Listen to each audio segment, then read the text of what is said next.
But I think this becomes really clear through another Jewish tradition on the verse, "It is not good for man to be alone." And I think this tradition rescues the verse from a certain sentimental understanding we have of it. We think, well, Adam was lonely and he needed a help. The medieval exegete, Rashi, explains God as reasoning thus: "I shall make a helpmate for him in order that people might not say there are two deities." And he's citing a midrash, which is a Jewish tradition. "The Holy One, blessed be he, said, I am alone in my world, and this Adam also is alone in his world. There is no propagation before me, I don't propagate. And this one, Adam, has no propagation in his life. Hereafter all the creatures will say, since there was no propagation in his life, it is he who created us. It is Adam who created us. Therefore, it is not good for man to be alone." This same fear that the animals and the angels will mistake man for God is expressed in other ways through Adam's sleep, in which God creates Eve. Adam is made to sleep as a proof that he is not God.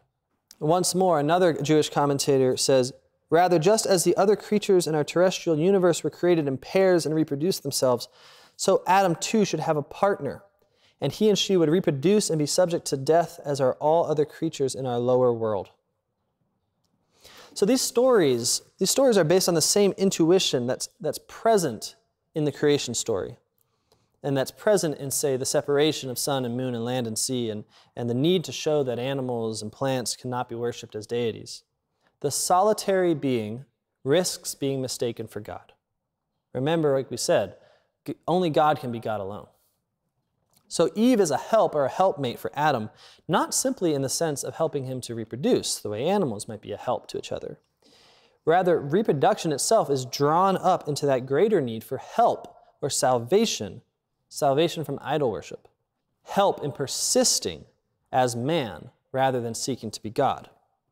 So you can already see that Genesis isn't just in dialogue with the myths or borrowing from the myths. It's a polemic against the myths. It's an inversion of myth. It's an inversion and a polemic because it's against this myth of primal androgyny, right? Mankind is created, he's separated, he's reproducing, and he's named, and all of this is very good. Creation, being a creature, is very good.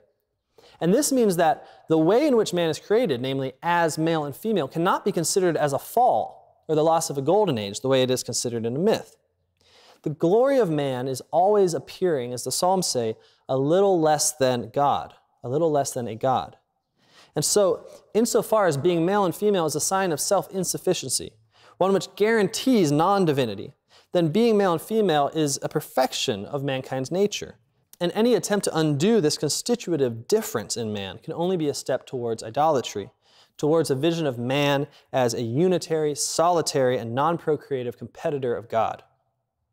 So where you look at the myths and you see that everyone is upset by the arrival of women. The female arrives as a curse.